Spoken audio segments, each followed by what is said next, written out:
Fi żjara lil pazjenti u ħaddiema fl-Isptar Monte Carmeli, il-Prim Ministru Robert Abela qal li l-messaġġ ċentrali f'dawn iż-żminijiet tal-festi huwa li ħadd mhu għall-iżolament iżda kulħadd huwa parti minn soċjetà li tgħader u taħseb f'kulħadd.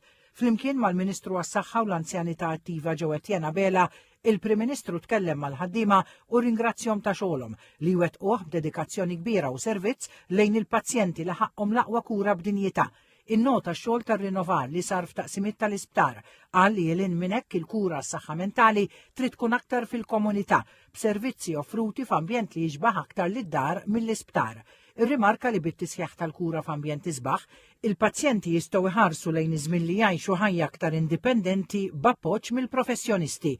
Il-Prim Ministru nnota wkoll li bl-investiment allokat fil-baġit tas-sena d-dieħla, il-kura fis-saħħa mentali se tkompli tissaħħaħ fil-komunità b'servizzi offruti b'ħidma mal-kunsilli lokali. Għalli bekk irridu nkomplu nkissru l-istigma kontra s-saħħa mentali. Il-Prim Ministru Abela fisser l-importanza li l-ambjent fl-isptar għal persuni bi sfidi ta' saħħa mentali jisbieħ biex ikompli preparhom mal-ħajja fil-komunità. Innota dak li qed isir anke b'dar sebħ ġdid Halfway House li qed tgħin pazjenti li jkunu rċevew il-kura l-Isptar Monte Carmeli biex jintegraw ruhom fis-soċjetà.